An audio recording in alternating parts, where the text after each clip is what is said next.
Olá a todos, sejam muito bem-vindos ao Entre Fases, podcast dedicado a explorar o desenvolvimento, as etapas do desenvolvimento humano. Eu sou a Marluce Fontoura, estudante de Psicologia da Universidade de Caxias do Sul, campus de Guaporé, e este podcast faz parte de um projeto pedagógico da disciplina de Desenvolvimento 1. Serão 4 episódios ao longo desta série, onde vamos conversar com especialistas sobre temas importantes relacionados ao desenvolvimento de crianças e adolescentes. No episódio de hoje, nós vamos discutir adolescência, desafios e transições. E para isso, nós temos a honra de receber novamente conosco, em nosso podcast, a Clarissa Pascoaloto, ela que é psicóloga e sexóloga, que vai nos ajudar a entender melhor as mudanças físicas, emocionais e sociais que ocorrem durante a adolescência, incluindo a busca por identidade e independência. Clarissa, novamente, bem-vinda. Muito obrigada de novo, né? É um prazer estar aqui, podendo falar sobre assuntos tão importantes. Repito, né, que não atendo atualmente mais crianças e adolescentes, gosto de deixar isso claro, mas que não temos como olharmos para os adultos sem pensarmos na infância e adolescência, então vamos lá. E por mais que tu não faça esses atendimentos, né, criança e adolescente, tu trabalha diretamente com os pais, Com né, os pais que estão e com os passando por educadores toda também, essa né? transição, né, os educadores também. Com os educadores, através dos cursos que a gente oferece, tem parceria com a UX e tudo mais, onde a gente fala, sim, sobre esse desenvolvimento, né, tanto emocional quanto sexual, pensando na educação. Porque às vezes a base, né, vem dos adultos, então... Total. A gente precisa olhar para a infância, olhar para a adolescência, para aí a gente poder chegar na vida adulta, porque, como eu sempre digo, nós somos o resultado do que fomos. Então, acho que a infância e a adolescência é algo que a gente precisa ter na ponta da língua. Então a gente já começa perguntando quais são as principais mudanças físicas que ocorrem durante a adolescência. Que não são poucas, né? Que não são poucas. E tu sabe que quando a gente fala da adolescência, eu sempre uso a seguinte frase, que é: tu te lembra quando tu foi adolescente? Vagamente. Né? Porque é caótico. É uma fase de muita mudança, é uma fase difícil de ser vivida e, principalmente, é uma fase difícil dos adultos compreenderem. Eu acho que aqui está o nosso maior problema, né? Então, vamos parar para pensar. A gente tem mudança no nosso corpo, a gente tem um crescimento muito rápido, então a gente vê aqueles adolescentes que, de repente, deram aquela esticada, assim. A gente tem um crescimento de pelos pelo corpo, né? Muito mais do que já vinha acontecendo aos pouquinhos, mas aqui ele dá um boom. Começa o odor nas axilas, que essa é uma grande questão, porque tem uma dificuldade de alguns adolescentes, muitas vezes com a higiene, então a gente começa a ver até uma dificuldade na questão social por conta disso também. Nas meninas a gente vê um aumento dos pelos pubianos e também dos seios, né, fica muito mais aparente, e dos meninos, a gente tá selecionando aqui algumas das mudanças, tá? As principais, né? As principais. E nos meninos a gente vê o aumento do pênis e dos testículos também. Então, são algumas das mudanças. A oleosidade na pele aumenta. Geralmente o cabelo, a acne vem por consequência, que também pode interferir muito. O cabelo pode estar mudando, né, a forma com que ele está se comportando, digamos assim, e crescendo. Então, tem muitas aparências físicas que acontecem, assim, e que influenciam no desenvolvimento desse adolescente também. Pois é, e elas vão influenciar. E o que essas mudanças afetam na autoestima dos adolescentes? Porque a gente sabe que, às vezes, essas transformações corporais, principalmente, né, afetam muito, porque tem adolescentes que querem esconder. Ah, tá crescendo o meu seio. Não, claro. Eu vou apertar porque eu não posso. Não posso mostrar, que feio. Ai, meu Deus, né? Tô crescendo. Eu acho que tem uma questão de um medo de crescer também, né? Eu acho que tem um medo de entrar nessa transição que a gente tanto escuta, que, meu Deus, é horrível, né? As meninas têm a parte da menstruação, que é muito importante também e que é pouquíssimo falada, né, nesse início.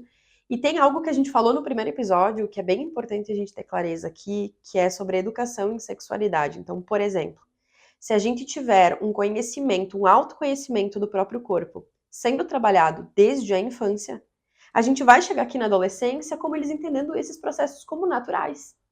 E não como algo bizarro ou de outro mundo ou que só ele está vivendo. Porque isso foi naturalizado dentro do contexto que ele vive. Então, se a família puder falar sobre corpo, sobre menstruação, mesmo com os meninos, sobre crescimento dos pelos, sobre autoconhecimento mesmo, de uma forma mais fluida e mais leve, a gente vai ter o início da adolescência muito mais tranquilo, com autoconhecimento. Eles entendendo que sim, que saco, vai ter mais acne. Que saco, meus peitos estão crescendo, o que eu faço com isso? É muito diferente do que alguém dizer assim, ah, então sim, meus peitos estão crescendo, porque eu tô me tornando uma adolescente. Um adolescente que está preparado, ele pode ter um desconforto, mas ele vai entender que vai fazer parte disso. Uma adolescente, uma menina que vai menstruar, que muitas vezes nem é da adolescência, né? Que ainda na infância isso acontece. Se ela já ouviu sobre isso, se ela já falou com alguém, se alguém já lidou de uma forma mais natural sobre isso, não vai assustá-la. Ela vai conseguir falar sobre isso com alguém. Mas às vezes é difícil falar de uma forma natural, né? Sim, porque aí que eu falo. Existe o tabu também, total. que vem, como nós abordamos no primeiro episódio, da criação. Total. Né? Da tradição das famílias de fazerem de outra forma, de conversarem de outra forma, ou de não informarem, de não sentar e conversar. Olha, vai acontecer isso com o teu corpo. Então, né? Sim, e isso como sendo algo natural. Quando a gente fala sobre aumento do pênis, sobre aumento dos testículos, sobre a vulva ficar com mais pelos, ter sensações diferentes, a gente fala sobre algo do corpo. Assim como eu digo que minha unha cresce. Assim como eu digo que meu ouvido dói. Assim como eu digo que eu preciso fazer a sobrancelha. É algo natural. Por que a gente torna algo tão inacessível quando se fala de órgãos sexuais, quando a gente fala sobre intimidade, né? Eu acho que é esse o ponto, que é o que eu falei no início do episódio, que eu acredito que a maior dificuldade seja dos adultos em lidar com tudo isso. Então, tentar trazer leveza para isso. Porque o contrário disso, a gente vai ter um adolescente mais distante, que vai se sentir mais rejeitado, que vai se sentir desencaixado. E aí, se ele sentir isso dentro de casa, ele vai buscar lá fora uma forma de se identificar e se encaixar. Que muitas vezes não é o que a gente gostaria. E aí que o afastamento acontece. Entende? Que é o maior medo dos pais. Meu Deus, meu filho ficou adolescente, ele não quer mais me ver, ele não me fala mais nada, ele não me conta mais nada. E aí começam os riscos fora de casa. Exato. Aí os riscos se tornam aumentados. Mas eu repito, é por uma construção que iniciou lá na infância. Sempre há tempo de voltar atrás? Sim. Mas é algo pra gente ficar muito atento. E a adolescência ela é vista mesmo como o tempo da turbulência emocional, né? Para os adolescentes. Mas quais são as principais mudanças emocionais que os adolescentes enfrentam? E também como que essas mudanças elas podem impactar o relacionamento com família, com amigos, com a sociedade em que esse adolescente está inserido? Vamos lá. A primeira coisa que a gente precisa deixar claro aqui quando a gente fala dessa turbulência é que existe uma alteração hormonal importante. Mas tem algo que se está vendo cada vez mais nos estudos, que boa parte dessas mudanças não são hormonais, são cerebrais. São questões do nosso cérebro. E eu vou te explicar por quê. A gente tem uma parte do nosso cérebro que é o córtex pré-frontal, que é essa área mais frontal mesmo dele, em que ele só vai estar maduro, pasmem, com 25 a 28 anos de idade. Então, nós temos muito adulto por aí, que a maioria de nós... Que ainda é um adolescente. Que ainda é um adolescente de certa forma. Então, a gente fala do que essa área ela é responsável, por exemplo, pela impulsividade. Que geralmente é o que a gente vê os adolescentes fazendo. Agindo por impulso, falando sem pensar, bebendo mais, usando mais drogas, né? Por conta da impulsividade. Se entregando totalmente. Tem algo que a gente precisa dizer aqui também, que justamente por esse cérebro não estar pronto, existe uma frase que eu até anotei aqui para não deixar de dizer, porque eu achei ela sensacional, eu acho ela ótima, que a gente fala que um adolescente é uma Ferrari sem freios. Porque tem um desenvolvimento muito grande, é muita coisa acontecendo, ele tem uma potência gigante, mas ele não tem freios. Justamente por uma questão cerebral. E não é por uma questão dele não querer. Então, por exemplo, Por que os adolescentes gostam de coisas com adrenalina? Geralmente, né? Eles buscam coisas com mais adrenalina, que os Emoção. movimentem mais emoção, eles se emocionam muito. Então, um relacionamento é um relacionamento. A Intenso. intensidade, ela é presente o tempo todo. Porque o cérebro, ele, nesta fase, ele precisa de mais dopamina. Ele pede mais dopamina. E a dopamina vem com o quê? A emoção, com a Exato. adrenalina. Junto com a adrenalina. Então, ele é casadinho ali, a dopamina e a adrenalina vêm juntas e é o que o cérebro pede para desenvolver o córtex pré-frontal. A gente não fala, Marluce, sobre situações em que, nossa, quando eu era adolescente eu tinha 18 anos, 19, até 20 anos, eu pulei de bungee jumping, hoje eu jamais faria isso. Né? Eu mesma, tiveram coisas que eu fico pensando, como assim eu tive essa coragem? Eu acho que hoje eu não teria, sabe? Porque faz parte desse desenvolvimento mesmo. Faz sem pensar, né? Tu só vai. Eu quero, eu fui. Tu tá pensando na recompensa que aquilo vai trazer. Ou é a aprovação das pessoas, ou é o sentimento de adrenalina, ou é o pertencimento àquele grupo, né? Ou é o conjunto todo. Ou é o conjunto todo, que geralmente é o que acontece. Então a gente fala que isso precisa ficar muito claro, né? O cérebro, ele tá em busca de novas conexões neurais. E por isso ele busca tantas experiências diferentes. No que isso pode dificultar nos relacionamentos, né? E aí a gente vai para tua pergunta, né? Contextualizando o que acontece, agora a gente vai para aquilo que tu perguntou. O adulto não está preparado para isso, ele quer que o adolescente já pense como um adulto. Ele não tá entendendo que ele ainda não está pronto. Ele tá olhando para um tamanho de pessoa que cresceu muito, porque de fato é a fase que a gente começa a estar na mesma altura ou abaixo do adolescente, né? E que aquilo já não faz mais sentido, porque tu diz assim, como assim? Era uma criança até ontem? E aí agora tá querendo vir debater comigo? Então, aí a gente entra na dificuldade de lidar, porque o adulto tem uma briga de ego aí, né? Ele quer ter razão, ele quer mostrar que sabe. Ele não baixa a guarda para ouvir o que esse adolescente está tentando dizer. E eu não tô falando sobre a gente concordar com tudo que o adolescente fala, porque é óbvio que ele tá fazendo muita coisa errada. É natural e, inclusive, faz parte do desenvolvimento. Mas eu, enquanto adulta, vou precisar ouvir ele primeiro para poder entender o que está acontecendo e poder ajudar. Caso contrário, eu só vou afastar ele. No momento que eu não abro essa escuta, a gente acaba afastando e aí as dificuldades de relacionamento ficam cada vez maiores. E aí tem uma questão que é o nosso sistema de recompensa, que ele vai fazer o quê? Ele vai buscar a recompensa lá fora por algo que eu não tenho aqui dentro. Então eu vou ter muitos namorados, geralmente, vou ter parceiros diferentes. Muitos, né? Não é que não possa ter. Sim. Namorar, inclusive, é importante para adolescente. Tem a ver com essa produção de dopamina aqui, que é importante acontecer. Mas se eu tenho uma relação próxima, isso vai acontecer de um jeito seguro, né? Então o uso de drogas entra aqui, o abuso de álcool e o uso de álcool precoce entra porque aqui. ele se entrega a coisas que não seriam coisas que os pais gostassem, por exemplo, né? O que os pais dizem não, ele vai lá e diz. Porque, na verdade, ele vai receber castigo de qualquer jeito. Essa é a lógica dele. Eu já tô ferrado mesmo. Eu vou chegar em casa e vou ouvir, né, meu pai me xingando de qualquer jeito, então vou beber. Eu não vou beber uma lata de cerveja.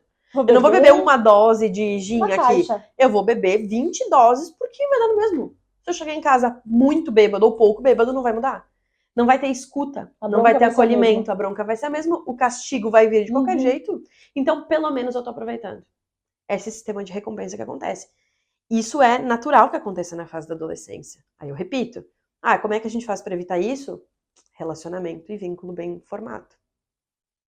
E aí, em tudo isso que o adolescente está vivendo nessa transição, toda essa entrega que ele tem e por vezes se distanciando da família por algum motivo, acaba abalando o mental, né? Então ele entra nessa vulnerabilidade mental e nesse período, né? Quais são os principais sinais que a gente pode identificar num adolescente que ele está pedindo ajuda? Porque às vezes eles fazem pedindo socorro mesmo, olha, me ajuda, mas eles não sabem pedir ajuda, eles vão fazer alguma coisa para que alguém olhe e diga o que está acontecendo. Sabe aquilo que a gente tanto escuta? Do fulaninho só tá querendo chamar atenção. Isso aí. Esse é um dos maiores pedidos de ajuda que os adolescentes costumam fazer. Por quê? Ele tá tentando te mostrar que algo não tá legal. Ele tá tentando te mostrar que tu não tá presente. Ou que tu só dá bronca e que a rigidez tá muito grande. Uma das coisas que a gente vê muito na adolescência atualmente, assim, é a automutilação. tá? Então tá sendo algo muito presente. Os adolescentes estão se cortando, estão se machucando, aquilo de roer a unha até machucar muito, isso é muito comum, que não é um corte, mas tá sempre com Sim. a unha machucada. Uhum. O arrancar cabelo também faz parte, enfim, a gente não tá falando aqui de transtornos, tá? A gente tá falando de uma adolescência natural. Tem coisas que natural, mas com sofrimento, quando isso acontece. Sim. Então tem situações em que a gente vê o isolamento muito grande, é natural que ele comece a preferir os amigos, é natural que ele se isole um pouquinho, isso é esperado. Agora, quando tu vê que tu já está do lado de fora desse adolescente, é porque tu não conseguiu estabelecer um vínculo de segurança ao ponto de estar dentro dele. No sentido dele sair e ele lembrar que ele tem pai e mãe, que tem coisas que são importantes. Então, esse é um processo muito difícil de se construir, sabe? A gente entender que a gente precisa estar do lado da criança o tempo todo, para que quando se torne um adolescente isso faça parte dele e ele vai te respeitar, ele vai entender que, puxa, um exemplo básico assim, puxa, minha mãe trabalhou o dia todo, quem sabe eu vou ajudar aqui a organizar alguma coisa para quando ela chegar, né? Existem adolescentes que fazem isso, mas a gente vê isso de forma muito rara, muito rara. E geralmente só vai acontecer quando a conexão da infância aconteceu de forma saudável. Então, na adolescência, a gente começa a perceber que tem uma dificuldade muito maior quando o vínculo não é formado. Então, a gente vê a automutilação, o uso, o abuso de álcool e drogas, esse isolamento, são pedidos de socorro. Eu lembro e eu volto a dizer, esse cérebro não está formado. Ele não sabe o que está acontecendo direito ali. Ah, mas o adolescente acha que tem razão. Sim, ele acha que tem razão, mas organicamente ele não está pronto para aquilo. Então é importante a gente ter essa clareza para podermos dar esse passo atrás, recuar um pouco e começar a ouvir um pouco mais a demanda e atender um pouco mais às necessidades emocionais desses adolescentes. E a busca da identidade desse adolescente é uma parte Uhum. crucial também, né? Uhum. Como que eles começam a formar a identidade durante essa fase, principalmente esses que estão numa fase turbulenta, né, do seu descobrimento. O que que acontece, né? A gente fala sobre a identidade, ela é algo que ela vai ser formada naturalmente, de acordo com as relações e com a cultura que aquela adolescente vive. Eu volto a dizer, nada do que acontece na adolescência é só da adolescência. É uma construção que vem desde o nascimento, desde a vida intrauterina ainda, Uhum. tá? Então, as relações que aquele adolescente estabeleceu ou não estabeleceu, as relações inseguras, por exemplo, ou as relações seguras, né? A qualidade dessas relações fazem total diferença para que esse adolescente tenha uma construção da sua identidade mais leve, mais tranquila, independente de que caminho ela vai seguir. Uhum. Onde vai ter a personalidade dele, mas ele também se sente respeitado, se sente acolhido. Então, caso ele tiver algum conflito interno, ele vai poder acessar essa família, ele vai poder conversar sobre isso, sem que isso o castigue, sem que isso se torne um problema. Né? Então, a questão cultural e as relações, geralmente, é o que mais vai fazer parte aí dessa construção de identidade. E nessa construção de identidade, eu acho que o adolescente talvez começa na fase do eu sou independente, né? Eu quero a minha independência, eu não preciso dos meus pais, e eu sou autossuficiente, né? Principalmente quando eles encontram o primeiro emprego, né? Agora eu estou realizado. Como que os pais podem lidar com essa fase da independência dos filhos? O que eles podem fazer? Porque é uma faca de dois lados, né? Ali, tentando fazer com que o teu filho entenda que não é tudo aquilo que ele imagina, mas tu, ao mesmo tempo, querendo que ele tenha uma certa independência. Eu acho que é praticando autonomia com segurança. É podendo, eu volto a dizer, é podendo ouvir, é podendo conversar com ele sobre isso, e é podendo dizer assim, olha, que legal, incentiva que ele trabalhe, incentive que ele sonhe, incentive que ele planeje sair de casa e que ele planeje ser independente. Isso é maravilhoso, inclusive, na minha humilde opinião, eu acho que todos deveríamos ter essa experiência de morarmos sozinhos, por exemplo, sem os pais, em algum momento da vida. Eu acho que isso é uma das maiores aprendizagens que a gente pode ter.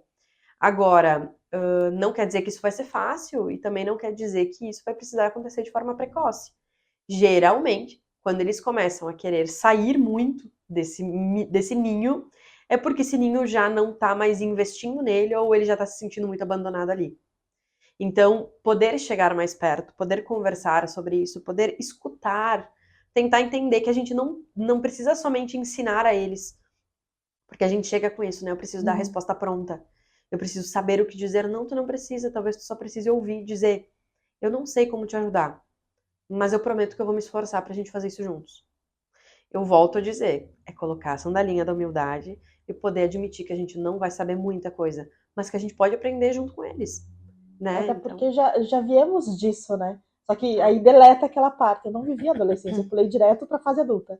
Exatamente. Mas Que não foi é. o que a maior parte de nós acabou vivendo, até porque era uma realidade diferente, né? Uhum. Então, hoje, a gente possibilitar que eles vivam essa adolescência, que eles vivam esse amadurecimento cerebral de uma forma natural e orgânica, e não forçada, porque não vai levar a lugar nenhum. A gente vê daí adultos, muitas vezes, com comportamentos de adolescentes, porque coisas não foram resolvidas lá, ou não foram vividas no momento que tinha que ser, né? Então, eu acho que isso é bem importante, esse acolhimento, essa escuta, esse olhar, isso é fundamental para poder auxiliar nesse processo de independização e poder investir nisso de uma forma segura. E antes, tu comentou, né, sobre os relacionamentos, Uhum. né? Então, e aí tu falou do relacionamento, mas não relacionamento com familiares, sabe? O relacionamento amoroso, Amoroso. sabe? O Uhum. relacionamento sentimental. E aí já vem aquela descoberta da sexualidade. Uhum. O que como que o adolescente transita por essa fase? Como que é para ele sim pensar como que eu vou entrar nisso, principalmente se ele não tem tanta informação. A informação sempre tem, né? Hoje o acesso é todo É. facilitado, mas não tem informação de sentar com o pai e a mãe conversarem sobre algo, ou até mesmo os educadores trazerem essa informação adequada para eles. Uhum. De uma forma segura, né? Uhum. O que que acontece quando a gente chega nessa fase aqui, quando o adolescente chega nessa fase e ele não tem essa liberdade, isso vai se tornar muito caótico para ele, né? Então, ao mesmo tempo que a informação é maravilhosa, o Se conhecimento está à descobrindo, né? disposição, muitas vezes isso se torna um problema. Porque se ele vai jogar isso nos sites de pesquisa, teremos alguns problemas aqui. Então a gente vai ver um consumo de pornografia muito precoce, ainda na infância, iniciando, muitas vezes. A gente vai ver as descobertas acontecendo de uma forma que trazem prejuízos emocionais, sexuais, de relacionamentos muito grandes no futuro, justamente por essa falta de liberdade em casa. Então a gente volta para o lugar de que os relacionamentos e a forma com que os vínculos acontecem determinam como as nossas relações serão nos próximos tempos, então, né, nos próximos anos da nossa Uhum. vida. Então, quando a gente fala aqui sobre essa manifestação da sexualidade, manifestação de relacionamentos, ele geralmente vai ser muito intenso, né? Ele vai ser assim, ou eu odeio, Ou eu ou eu amo. sou extremamente apaixonada. Então a gente vai ver os vínculos de amigos muito de amigos grudes, assim, né? Então, ou é meu grupo que fica, meu Deus, é minha vida. Mãe, tu não tá entendendo que eu tô saindo com a minha amiga? Para, me deixa, né? Então, que faz parte também, né? Essa escolha pelos amigos é uma escolha que ela é difícil, né? Porque ela também vai depender da questão emocional desse adolescente, de como ele tá e daquilo que o outro está oferecendo para ele. Então a gente vê muitas relações de amizade mesmo e amorosas que são abusivas, Uhum. porque geralmente a gente tem uma falha de novo lá na questão familiar, né? Não é sobre culpar os pais de tudo, né? Mas a gente entender que os nossos filhos eles são, né? Nossos projetos para a vida, assim, de alguma forma. Então, eles vão sim colher questões que a gente não trabalhou ou trabalhou sim ao decorrer do desenvolvimento. Então, a gente vê a questão de sexualidade, a questão amorosa acontecendo de uma forma muito intensa, que precisa acontecer, como a gente estava falando, os relacionamentos amorosos precisam acontecer. As crianças não. Uhum. Os adolescentes, eles precisam sim uh, namorar. O que acontece é que, se eu tiver um bom relacionamento com meu filho, eu vou conseguir transformar essa numa relação segura. Porque eu vou saber quem é, eu vou saber como é que tá sendo Vai esse estar aqui relacionamento, perto. vai estar por perto, eu vou estar olhando, não precisa ser um namoro que vai em casa, mas eu sei que foi que saiu com fulano, eu sei que tá saindo com a ciclana. Ah, mas ele não me conta os nomes. Ok, mas Aí também entra o nosso respeito, né, a A essa individualidade. individualidade, mas que tu precisa entender que tu ainda, né, é responsável por esse adolescente. Então, encontrar esta forma de comunicação que seja respeitosa de ambos, mas que seja livre também, para que isso possa ser compartilhado e que possa ser escutado, porque aí o que, né, geralmente os adultos vão dizer: "Ah, é só um namorico. Não dá Não bola, vai isso aí vai dar em passar. nada. Ai, não vai dar em nada, nem gasta teu tempo." E aquele adolescente está completamente apaixonado e envolvido e é o amor da minha vida, tu não tá entendendo. Eu achei a minha pessoa. Isso pode ser real? Pode ser real, porque a gente vê namoros adolescentes se Uhum. tornando casamentos, né, de muito sucesso. Sim. Mas pode não ser também. Agora, por que eu vou invalidar aquilo que está sendo tão importante para ele? Se eu invalidar, ele vai entender que ele não precisa mais dividir sobre aquilo comigo. Então ele vai buscar dividir com outras pessoas.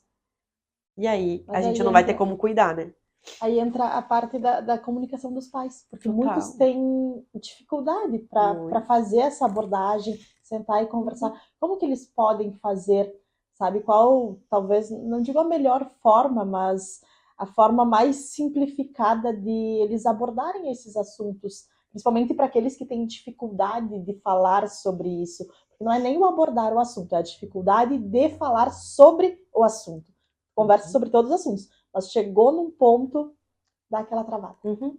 Eu acho que, eu volto a dizer, tem algumas coisas que são desconfortáveis pra gente fazer, mas que a gente entende que precisa. Então, quanto mais honesto a gente for e mais verdadeiro a gente for, melhor. É chegar dizendo o seguinte: "É muito difícil pra mim falar sobre isso. Peço desculpas porque eu tô aqui, ó, tô tremendo, tô suando, tô nervoso, não tô conseguindo, mas eu quero aprender a fazer isso. Vamos fazer isso juntos?" Eu volto a Eu me dizer, abro e tu se abre. é sobre isso. Então a gente fala aqui, né? A gente já pode pensar sobre como ter um bom relacionamento com o adolescente, né? A gente começa primeiro nesse ponto, que é humanizar a relação, que é entender que eu também tenho as minhas vulnerabilidades, que eu também tenho as minhas dificuldades, que eu também tenho é, os meus traumas, os meus medos, que eu tenho muito medo que tu te dê mal na vida, porque eu sou tua mãe, eu sou teu pai. Então eu queria poder aprender a fazer isso. Tu me ajuda a fazer isso? Eu posso te escutar, eu queria poder ouvir um pouquinho sobre ti. Ai, como é que eu vou falar contigo sobre isso, mãe? Como é que eu vou falar contigo sobre isso, pai? Vai ser um processo, não vai ser numa conversa que isso vai se Sim, resolver. Mas é poder criar essa conexão. É ouvir, é olhar olho no olho, é poder sentar, dizer assim, isso é difícil pra mim também. Mas eu quero aprender contigo. É difícil pra mim ter paciência, é difícil, né? Assim, a gente tem muitas dificuldades. Por que a gente não pode assumir isso pra eles? Fazendo isso, a gente também permite com que eles tenham dificuldades e que eles se abram sobre isso. eles saibam que as dificuldades existem. Eles até sabem que existem, mas eles não sabem que podem compartilhar com os pais muitas vezes, porque eles sentem as dificuldades. Só que muitas vezes eles não sabem compartilhar. Eles não entendem que podem fazer isso, até porque eu olho para o meu pai e para minha mãe, eu não vejo dificuldade nenhuma. Eles nunca me disseram que as coisas são difíceis para eles, Uhum.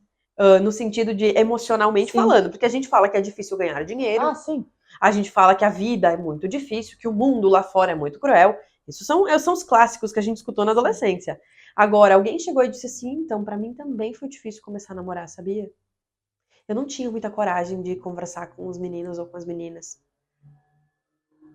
O quanto a gente tá aberto também para poder se conectar com o nosso adolescente interior, assim, né? Com Uhum. aquilo que a gente viveu, com as dificuldades que a gente teve, com aquilo que a gente aprendeu também com a adolescência, porque todos nós falhamos e fomos, em algum momento, né, os adolescentes mais revoltados ou que fizeram coisas que não se orgulham hoje, mas que fazem parte desse processo. Então, por que eu não posso abrir sobre algumas coisas que sejam possíveis para mim também, mas para poder me aproximar desse meu filho, desse meu aluno, né, de poder manter esse contato olho no olho, poder deixar claro sobre uma relação de respeito mútuo, onde eu vou respeitar o que tu tá me dizendo e eu vou entender que tu tá completamente apaixonado e que, ok, né, vive isso, respeita teu parceiro, tua parceira, te respeita também.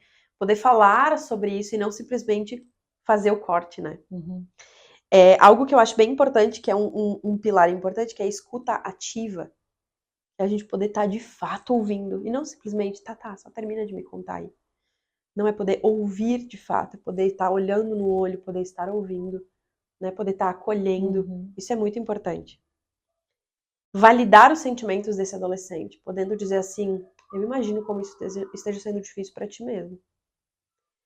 Tu tá muito triste, né? Tu tá muito chateado, né? Isso, eu tô percebendo que tu tá muito incomodado, eu tô percebendo que tu tá triste, eu tô percebendo que tu tá com raiva, eu tô percebendo que tu tá muito apaixonado, né? Poder validar isso, poder acreditar naquilo que ele está dizendo sentir.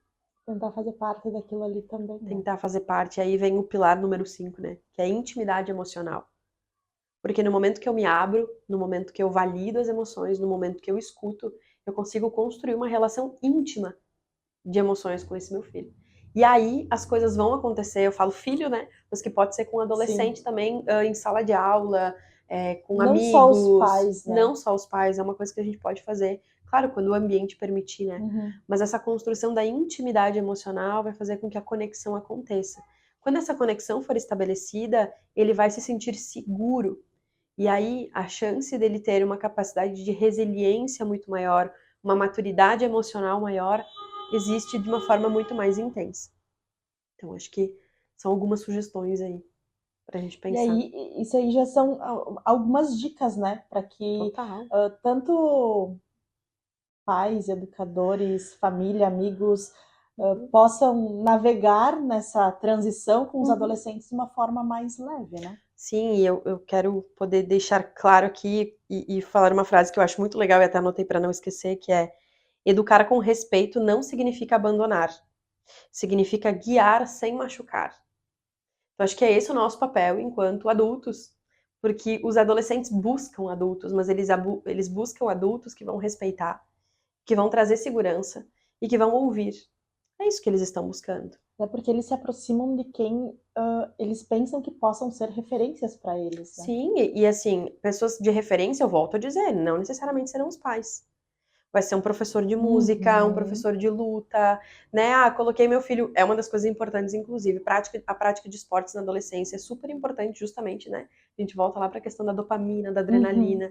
Então é super importante. Aquele professor do futebol vai ser muito legal, aquele professor de jiu-jitsu vai ser uma pessoa de referência que vai se identificar. Mas geralmente, vocês podem observar isso. Geralmente ele vai se identificar com quem deu espaço para isso.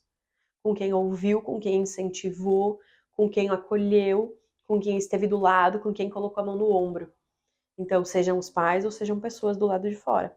A gente só tem que tomar cuidado, porque terão sempre pessoas que não são bem intencionadas e que estão esperando um adolescente fragilizado demonstrar sua necessidade.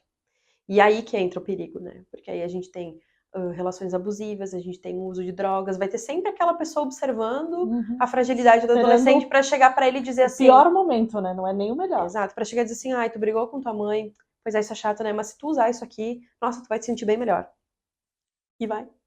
E aí, ali é onde ele vai ficar. Por quê? Porque eu me senti bem aqui. Exato. Ele se sentiu anestesiou acolhido. Por um pouco. Exato. Ele se sentiu acolhido, ele teve alguém olhando para a necessidade dele, que atendeu e acalmou do jeito que deu. Por que eu vou voltar lá para casa, ser resgatado por aquele contexto? Não vai fazer sentido. Né? Então, tem muitas... A adolescência ela é uma fase muito turbulenta, tanto para esses jovens, quanto para os adultos que estão em volta dele. Papo bom. Igualmente. Pena que a gente tem que encerrar ele. Mas acho que foi muito rico, né? Porque a gente transitou, assim, por vários aspectos, principalmente da adolescência, que todo mundo fala que é a fase mais difícil, né? Realmente é. Cissa, onde que os ouvintes, né, quem está nos acompanhando, pode encontrar mais sobre ti, sobre o teu trabalho também? Tem o meu Instagram, né, que eu acho que é o meio que tem mais trabalhos de divulgação, que é o @ClarissaPascoaloto. Então, podem entrar em contato, se quiserem tirar dúvidas, trocar ideias, tem muito conteúdo legal lá e muita coisa por vir aí também, em vários projetos que a gente tem. Bom, foi um prazer ter você conosco. Igualmente, um prazer. Estamos, né, quanto universidade, né, estamos ainda caminhando, engatinhando, nem começamos a engatinhar ainda, né, a gente tá nem Acabou de nascer. Né? Acabou de nascer aqui, mas saiba que a gente sempre vai estar pronto para o que tu precisar também, né? Muito obrigada. De nós, seremos futuros colegas. Se assim Deus nos permitir. Que assim seja, Estarão tem mercado para todos e um mercado lindo de trabalhar. Eu sou apaixonada. E quanto à universidade também, né? Tu sabe que as portas estão sempre abertas da UX. A gente agradece muito por tu compartilhar o teu tempo, o teu conhecimento, a tua experiência que tu tem, né? Por mais que tu sempre reforça, né? Não trabalho com crianças e adolescentes mais, mas é uma fase importante porque, de certa forma, tu trabalha isso com os pais. Então, tu trabalha com crianças e adolescentes, né? Não, indiretamente, hoje ainda trabalho. Não diretamente, mas indiretamente, né? E para você que está nos acompanhando, muito obrigada por estar aqui, por acompanhar mais um episódio do Entre Fases. E não perca o último episódio. No último episódio a gente vai abordar o tema tecnologia e adolescência, né? Como as redes sociais podem impactar a saúde mental dos jovens. Isso é importante muito também, importante. Né? Obrigada mais uma vez pelo convite, é sempre um prazer. Prazer é nosso. Até e mais. para você, até a próxima.